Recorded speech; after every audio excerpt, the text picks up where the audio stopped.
ರಾಷ್ಟ್ರ ರಾಜಧಾನಿ ದೆಹಲಿಯಲ್ಲಿ ಕಾಂಗ್ರೆಸ್ ರಣಕಹಳೆಯನ್ನು ಊದ್ತಾ ಇದೆ. ವೋಟ್ ಚೋರಿ ವಿರುದ್ಧ ಕಾಂಗ್ರೆಸ್ ಪ್ರತಿಭಟನೆಯನ್ನ ಹಮ್ಮಿಕೊಂಡಿದೆ. ಬೃಹತ್ ಪ್ರತಿಭಟನೆಯನ್ನ ದೆಹಲಿಯ ರಾಮಲೀಲಾ ಮೈದಾನದಲ್ಲಿ ಹಮ್ಮಿಕೊಳ್ಳಲಾಗಿದೆ. ಈಗಾಗಲೇ ರಾಜ್ಯ ಕಾಂಗ್ರೆಸ್ ನಾಯಕರು ಕೂಡ ಈ ಪ್ರತಿಭಟನೆಯಲ್ಲಿ ಭಾಗಿಯಾಗೋದಕ್ಕಾಗಿ ದೆಹಲಿಗೆ ತೆರಳುತ್ತಿದ್ದಾರೆ. ವೋಟ್ ಚೋರಿ ವಿರುದ್ಧ ಕಾಂಗ್ರೆಸ್ ನಡೆಸ್ತಾ ಇರುವಂತಹ ಪ್ರತಿಭಟನೆ, ಮೈ ನಡುಗಿಸುವ ಚಳಿಯ ಮಧ್ಯೆ ಕಾಂಗ್ರೆಸ್ ಕಾರ್ಯಕರ್ತರ ಆರ್ಭಟ. ದೆಹಲಿಯಲ್ಲಿ ದೇಶದ ನಾನಾ ಮೂಲೆಗಳಿಂದ ಬರ್ತಾ ಇದ್ದಾರೆ ಕಾರ್ಯಕರ್ತರು ಕೇಂದ್ರ ಸರ್ಕಾರ ಹಾಗೂ ಚುನಾವಣಾ ಆಯೋಗದ ವಿರುದ್ಧ ಕಾಂಗ್ರೆಸ್ ಕಾರ್ಯಕರ್ತರು ಸಮರವನ್ನ ಸಾರಿರೋದು. ಅಭಿಯಾನದ ಮೂಲಕ ಸಹಿ ಸಂಗ್ರಹವನ್ನು ಕೂಡ ಕಾಂಗ್ರೆಸ್ ಮಾಡಿದೆ. ಕರ್ನಾಟಕದಲ್ಲೂ ಕೂಡ ಜನರಿಂದ ಮತಗಳ ಬಗ್ಗೆ ಸಹಿ ಸಂಗ್ರಹ ಆಗಿದೆ.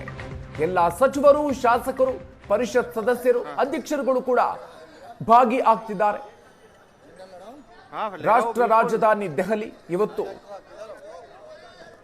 ವೋಟ್ ಚೋರಿ ವಿರುದ್ಧದ ಪ್ರತಿಭಟನೆಗೆ ಸಾಕ್ಷಿ ಆಗ್ತಾ ಇದೆ. ಕೇಂದ್ರ ಸರ್ಕಾರದ ವಿರುದ್ಧ, ಚುನಾವಣಾ ಆಯೋಗದ ವಿರುದ್ಧ ಕಾಂಗ್ರೆಸ್ ವೋಟ್ ಚೋರಿ ಅಭಿಯಾನವನ್ನು ನಡೆಸಿತ್ತು. ಈಗ ಅದರ ಮುಂದುವರಿದ ಭಾಗವಾಗಿ ದೆಹಲಿಯಲ್ಲಿ ಇವತ್ತು ಪ್ರತಿಭಟನೆಯನ್ನು ಹಮ್ಮಿಕೊಳ್ಳಲಾಗಿದೆ.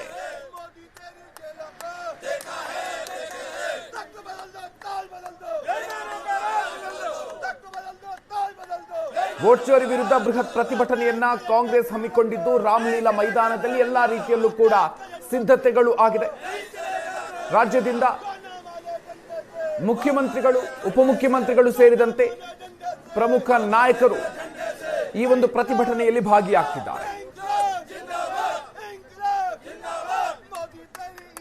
ಹೆಚ್ಚಿನ ಡೀಟೇಲ್ಸ್ ಕೊಡ್ತಾರೆ ನಮ್ಮ ಪ್ರತಿನಿಧಿ ಮಂಜುನಾಥ್. ಇದೀಗ ದೆಹಲಿಯಿಂದ ನಮ್ಮ ಜೊತೆಗೆ ನೇರ ಸಂಪರ್ಕದಲ್ಲಿ ಜಾಯಿನ್ ಆಗ್ತಾ ಇದ್ದಾರೆ. ಮಂಜುನಾಥ್, ಒಂದು ಕಡೆಯಲ್ಲಿ ಚಳಿಯ ಮಧ್ಯೆಯೇ ರಾಮಲೀಲಾ ಮೈದಾನ ಇವತ್ತು ಪ್ರತಿಭಟನೆಗೆ ಸಾಕ್ಷಿ ಆಗ್ತಾ ಇದೆ. ವೋಟ್ ಚೋರಿ ವಿರುದ್ಧ ನಡೀತಾ ಇರುವಂತಹ ಈ ಪ್ರತಿಭಟನೆಗೆ ಯಾವ ರೀತಿಯಾಗಿರುವಂತಹ ಸಿದ್ಧತೆಗಳಾಗಿದೆ, ಜೊತೆಗೆ ಯಾರೆಲ್ಲ ಪ್ರಮುಖ ನಾಯಕರು ಈ ಒಂದು ಪ್ರತಿಭಟನೆಯಲ್ಲಿ ಭಾಗಿಯಾಗ್ತಾ ಇದ್ದಾರೆ? ಮಧು, ಪ್ರಸ್ತುತ ನಾವು ರಾಮಲೀಲಾ ಮೈದಾನದಲ್ಲಿದ್ದೇವೆ. ಒಂದು ಸರಿ ನಮ್ಮ ಕ್ಯಾಮ್ರಾಮನ್ ತೋರಿಸ್ತಾರೆ ಹೇಗಿದೆ ಚಿತ್ರಣ ಅನ್ನುವಂಥದ್ದು, ಯಾವ ರೀತಿ ಸಿದ್ಧತೆ ಆಗಿದೆ ಅನ್ನುವಂಥದ್ದು. ಸಾವಿರ ಸಂಖ್ಯೆಯಲ್ಲಿ ಜನರನ್ನ ಇಲ್ಲಿ ಒಟ್ಟು ಹಾಕಲಿಕ್ಕೆ ಇವತ್ತು ಮೋದಿ ಸರ್ಕಾರ ಹಾಗೂ ಚುನಾವಣಾ ಆಯೋಗದ ವಿರುದ್ಧ ಕಾಂಗ್ರೆಸ್ ರಾಷ್ಟ್ರ ರಾಜಧಾನಿ ನವದೆಹಲಿಯಲ್ಲಿ ಒಂದು ರಣ ಕಹಳೆಯನ್ನ ಮೊಳಗಿಸಲು ಎಲ್ಲಾ ರೀತಿಯ ಸಿದ್ಧತೆಗಳನ್ನ ಮಾಡಿಕೊಂಡಿರುವಂತದ್ದು.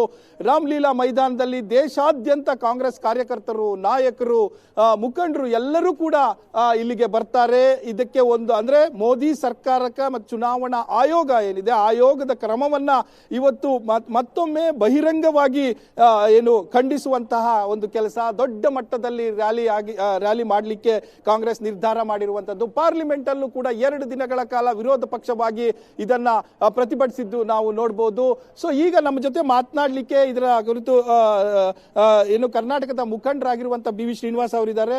ಸೊ ಈಗ ಬಿ ವಿ ಶ್ರೀನಿವಾಸ್ ಅವರೇ, ಇವತ್ತಿನ ಪ್ರಿಪರೇಷನ್ ಬಗ್ಗೆ ಹೇಳೋದಾದ್ರೆ, ಇಡೀ ದೇಶದಾದ್ಯಂತ ಕನ್ಯಾಕುಮಾರಿಯಿಂದ ಕಾಶ್ಮೀರವರೆಗೂ ಎಲ್ಲ ಕಾರ್ಯಕರ್ತರು ಇವತ್ತು ಕೇಂದ್ರ ಸರ್ಕಾರ ಮತ್ತು ಚೋರ್ ಆಯೋಗ ಅವರ ವಿರುದ್ಧ ವೋಟ್ ಚೋರ್ ಗದ್ದಿ ಚೋರ್ ಆ ಒಂದು ಘೋಷಣೆ ಮುಖಾಂತರ ಇವತ್ತು ಎಲ್ಲರೂ ಸಹ ಇಲ್ಲಿ ರಾಮಲೀಲಾ ಮೈದಾನದಲ್ಲಿ ಬಹಳ ದೊಡ್ಡ ಮಟ್ಟದಲ್ಲಿ ಸೇರ್ಪಡೆ ಆಗ್ತಿದ್ದಾರೆ. ವಿಶೇಷವಾಗಿ ಕರ್ನಾಟಕದಿಂದ 5,000ಕ್ಕೂ ಹೆಚ್ಚು ಕಾರ್ಯಕರ್ತರು 224 ಕ್ಷೇತ್ರದಿಂದ ಕೆಪಿಸಿಸಿ ಅಧ್ಯಕ್ಷರಾದಂಥ ಡಿ.ಕೆ. ಶಿವಕುಮಾರ್ ಅವರ ನೇತೃತ್ವದಲ್ಲಿ ಇವತ್ತು ಡೆಲ್ಲಿಯ ರಾಮಲೀಲಾ ಮೈದಾನದಲ್ಲಿ ಆ ಧ್ವನಿಯನ್ನ ಗೂಡಿಸಿ ಅವರಿಗೆ ಒಂದು ಹೋರಾಟಕ್ಕೆ ಬೆಂಬಲವನ್ನು ಕೊಡಲಿಕ್ಕೆ ಕರ್ನಾಟಕದಿಂದ ಸಹ ವಿಶೇಷವಾಗಿ ಸಾಕಷ್ಟು ಜನ ಬಂದಿದ್ದಾರೆ. ಯಾವ ರೀತಿ ಬ್ರಿಟಿಷರು ಈ ದೇಶದಲ್ಲಿ 200ಕ್ಕೂ ಹೆಚ್ಚು ವರ್ಷಗಳು ಏನು ಒಂದು ದುರಾಡಳಿತ ನಡೆಸಿದ್ರು, ಅವಾಗ ಇಡೀ ಕಾಂಗ್ರೆಸ್ನ ಎಲ್ಲ ಕಾರ್ಯಕರ್ತರು, ಜನಸಾಮಾನ್ಯರು ಎಲ್ಲರೂ ಸೇರಿ ಅವ್ರನ್ನ ಒದ್ದೋಡ್ಸೋ ಅಂತ ಕೆಲಸ ಮಾಡಿದ್ರು. ಇವರು ಸಹ ಇನ್ಸ್ಟಿಟ್ಯೂಷನ್ ಅನ್ನ ಏನು ಕೈಗೆತ್ಕೊಂಡಿದ್ದಾರೆ, ಮತ್ತೆ ಸಂವಿಧಾನವನ್ನ ಮುಗಿಸ್ಲಿಕ್ಕೆ ಕೊಟ್ಟಿದ್ದಾರೆ, ಪ್ರಜಾಪ್ರಭುತ್ವವನ್ನ ಕೊಗ್ಗಲೆ ಮಾಡ್ತಿದ್ದಾರೆ. ಈ ವಿಚಾರವಾಗಿ ಇದು ದೇಶದ ಒಂದು ದೊಡ್ಡ ಮಟ್ಟದ ಮುಂದಿನ ದಿನಗಳಲ್ಲಿ ಆಂದೋಲನ ಆಗ್ತದೆ. ಇವ್ರು ಏನು ಒಂದು ಆ ಇನ್ಸ್ಟಿಟ್ಯೂಷನನ್ನು ಕೈಗೊಂಬೆಯನ್ನು ಮಾಡಿಕೊಂಡು ಚುನಾವಣೆಯನ್ನು ಗೆಲ್ಲೋದು, ವೋಟ್ ಚೋರಿ ಮಾಡೋದು, ಈ ವಿಚಾರವಾಗಿ ಬಹಳ ದೊಡ್ಡ ಮಟ್ಟಿಗೆ ಧ್ವನಿ ಎತ್ತುವಂಥ ಕೆಲಸ ರಾಹುಲ್ ಗಾಂಧಿ ಅವರ ನೇತೃತ್ವದಲ್ಲಿ ಇದು ಆಗ್ತದೆ. ಅಲ್ಲ, ಈಗ ಕರ್ನಾಟಕದಿಂದಲೇ ಇದು ಶುರುವಾಗಿದ್ದು. ರಾಹುಲ್ ಗಾಂಧಿ ಮತ್ತೆ ಡಿ ಕೆ ಶಿವಕುಮಾರ್ ಅವರೆಲ್ಲರೂ ಬಂದು ಏನು ಖರ್ಗೆ ಅವರು ಇದ್ರು, ಎಲ್ಲ ಬೆಂಗಳೂರಿಂದನೇ ಶುರುವಾಗಿದ್ದು. ಈಗ ದೆಹಲಿಯಲ್ಲಿ ಇದೇನು ಎಂಡ ಅಥವಾ ಮುಗಿಯುತ್ತೆ, ಮುಂದುವರಿಯುತ್ತೆ? ಇದು ಆರಂಭ, ಇದು ಎಂಡಲ್ಲ, ಇದು ಆರಂಭ. ಇಲ್ಲಿ ನೋಡ್ಬೋದು ನೀವು, ಕೋಟ್ಯಾಂತರ ಸೈನ್ ಮಾಡಿರೋ ಅಂತ ಇಡೀ ದೇಶದಾದ್ಯಂತ ಏನು ಸಹಿ ಸಂಗ್ರಹ ಆಗಿದೆ, ಇದು ಆರಂಭ. ಇದು ಮುಂದಿನ ದಿನಗಳಲ್ಲಿ ದೊಡ್ಡ ರೂಪವನ್ನು ಪಡ್ಕೊಳ್ಳುತ್ತೆ. ಇವರು ಯಾವ ರೀತಿಯಾದಂಥ ಇನ್ಸ್ಟಿಟ್ಯೂಷನನ್ನು ಬಳಕೆ ಮಾಡ್ಕೊಂಡು ಇವ್ರು ಗೆಲ್ತಿದ್ದಾರೆ. ಇವ್ರ ಕೈಲಿ ED, CBI, ಎಲೆಕ್ಷನ್ ಕಮಿಷನ್ ಇಲ್ಲ ಅಂದರೆ ಇವರು ಸಣ್ಣ ಒಂದು ಪಂಚಾಯಿತಿ ಚುನಾವಣೆ ಸಹ ಇವ್ರ ಕೈಲೇ ಗೆಲ್ಲಲಿಕ್ಕೆ ಸಾಧ್ಯ ಇಲ್ಲ. ಜನರಿಗೆ ಅರ್ಥ ಆಗಿದೆ. ಜನರಿಗೆ ಇವರು ದಾರಿಯನ್ನು ತಪ್ಪಿಸುವಂಥ ಕೆಲಸ ಮಾಡ್ತಾರೆ. ನಿರುದ್ಯೋಗದ ಬಗ್ಗೆ ಮಾತಾಡೋಕ್ಕೆ ಇವ್ರ ಹತ್ರ ಸಮಯ ಇಲ್ಲ. ಪಾರ್ಲಿಮೆಂಟಲ್ಲಿ ಚರ್ಚೆ ಆಗಬೇರೋ ವಿಚಾರ ಯಾವುದು? ಪಾಲಿಸಿ ಮೇಕಿಂಗ್ ಬಗ್ಗೆ ಚರ್ಚೆ ಆಗ್ತಾ ಇಲ್ಲ.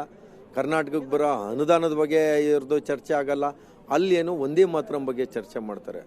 ಇವ್ರಿಗೂ ಯಾವತ್ತಾರೆ ಈ ದೇಶದ ಪರ ಏನಾರು ಹೋರಾಟ ಮಾಡಿದ್ರಾ? ಸ್ವತಂತ್ರ ಸಂದರ್ಭದಲ್ಲಿ ವಿರೋಧ ಮಾಡ್ಕೊಂಬಂದಂಥ ಗಿರಾಕಿಗಳು ಇವರು ನಮಗೆ ದೇಶಭಕ್ತಿಯನ್ನ ಪಾಠವನ್ನ ಮಾಡಕ್ ಬರ್ತಾರೆ. ನಮಗೆ ಇವ್ರದ್ದು ಅವಶ್ಯಕತೆ ಇಲ್ಲ. ಈ ಡೋಂಗಿ ದೇಶಭಕ್ತಿಗಳದ್ದು ನಮಗೆ ಇವ್ರಿಗೂ ಅವಶ್ಯಕತೆ ಇಲ್ಲ ನಮಗೆ. ಬಟ್ ಈ ಒಂದು ಹೋರಾಟಕ್ಕೆ ಬಹಳ ದೊಡ್ಡ ಹೋರಾಟ ಇಲ್ಲಿಂದ ಆರಂಭ ಆಗ್ತಾ ಇದೆ. ಅಲ್ಲ, ಬಿಜೆಪಿ ಆರೋಪ ಮಾಡ್ತಾ ಇರೋದು ಏನಂದ್ರೆ, ನೋಡಿ ಇವ್ರು ಎತ್ತಿದ್ರು ವೋಟ್ ಚೋರಿ, ಬಿಹಾರದಲ್ಲಿ ಫೇಲ್ಯೂರ್ ಆಯ್ತು. ಅದೇ ರೀತಿ ಸಣ್ಣ ಸಣ್ಣ ಕ್ಲರಿಕಲ್ ಮಿಸ್ಟೇಕ್ಸ್ನೆಲ್ಲ ಇಷ್ಟು ದೊಡ್ಡ ಮಟ್ಟದಲ್ಲಿ ಈ ರೀತಿ ಮಾಡೋ ಅವಶ್ಯಕತೆ ಇದೆಯಾ? ಕೆಲವು ಎಲೆಕ್ಷನ್ ಕಮಿಷನ್ ಚೋರ್ ಆಯೋಗಕ್ಕೆ ಕೆಲವು ಸವಾಲನ್ನ ಹಾಕಿದೆ, ಕೆಲವು ವಿತ್ ಪ್ರೂಫ್ ಸಮೇತ ಕೊಟ್ಟಿದೆ. ಅದಕ್ಕೆ ಅವರು ನಿಜವಾಗ್ಲೂ ಎಲೆಕ್ಷನ್ ಕಮಿಷನ್ ಅವರು ಇನ್ವೆಸ್ಟಿಗೇಷನ್ ಮಾಡಿ ಅದಕ್ಕೆ ಸರಿಯಾದ ಉತ್ತರವನ್ನು ಕೊಡೋದು ಬಿಟ್ಟು, ಬಿಜೆಪಿ ಪ್ರವಕ್ತ ಬೆಳಗ್ಗೆ 11 ಗಂಟೆಗೆ ಏನು ಸ್ಟೇಟ್ಮೆಂಟ್ ಕೊಡ್ತಾನೆ, ಆ ಸೇಮ್ ಸ್ಟೇಟ್ಮೆಂಟ್ ಅನ್ನ 3 ಗಂಟೆಗೆ ಎಲೆಕ್ಷನ್ ಕಮಿಷನ್ ಅವರು ಪ್ರೆಸ್ ಮೀಟ್ ಮಾಡಿ ಹೇಳ್ತಾರೆ ಅಂದ್ರೆ ಇವ್ರಿಗೆ ನಾಚಿಕೆ ಮಾನ ಮರ್ಯಾದೆ ಏನಾರ ಇದ್ರೆ ಈ ಬಿಜೆಪಿ ಸರ್ಕಾರಕ್ಕೆ ಇಷ್ಟು ವರ್ಷ ಇತಿಹಾಸದಲ್ಲಿ ಆಗಿಲ್ಲ. ಈ ದೇಶದ ಆತ್ಮ ಪ್ರಜಾಪ್ರಭುತ್ವದಲ್ಲಿದೆ, ಸಂವಿಧಾನದಲ್ಲಿದೆ. ಅದನ್ನ ಇವ್ರೇನು ಮುಗ್ಸಕ್ ಕೊಟ್ಟಿದ್ದಾರೆ. ಇವ್ರಿಗೆ ಆ ದೇವರು ಸಹ ಕ್ಷಮಿಸಲ್ಲ. Thank you. ಇದು BV ಶ್ರೀನಿವಾಸ್ ಅವರು ಹೇಳ್ತಾ ಇದ್ರು. ಇವತ್ತಿನ ವೋಟ್ ಚೋರಿ ಸಿದ್ಧತೆ ಬಗ್ಗೆ ನಾವು ಇನ್ನೊಂದು ಸಣ್ಣದಾಗಿ ತೋರಿಸ್ತೇನೆ. ಇಲ್ಲಿ ಕರ್ನಾಟಕದಿಂದ ಸೇರಿದಂತೆ ದೇಶಾದ್ಯಂತ ಬಂದಿರುವಂತಹ ಸಹಿ ಸಂಗ್ರಹ, ಕರ್ನಾಟಕದಿಂದಲೇ 1.5 ಕೋಟಿಯಷ್ಟು ಸಹಿ ಸಂಗ್ರಹವನ್ನ ಮಾಡಿ ವಿರೋಧವನ್ನು ವ್ಯಕ್ತಪಡಿಸಿದ್ರು. ಆ ಎಲ್ಲವೂ ಕೂಡ ಇಲ್ಲಿಗೆ ತಂದು ಅದನ್ನ ರೆಪ್ರೆಸೆಂಟ್ ಮಾಡ್ತಾ ಇರುವ, ಅಂದ್ರೆ ದೇಶದ ಎಲ್ಲರಿಂದಲೂ ಕೂಡ ನಾವು ತೆಗೆದುಕೊಂಡು ಬಂದಿದ್ದೇವೆ, ಸಹಿ ಸಂಗ್ರಹವನ್ನ ಮಾಡಿದ್ದೇವೆ, ನಿಮ್ಮ ಕ್ರಮದ ವಿರುದ್ಧ ಅನ್ನುವಂಥದ್ದನ್ನ ಪದೇ ಪದೇ. ಓಕೆ.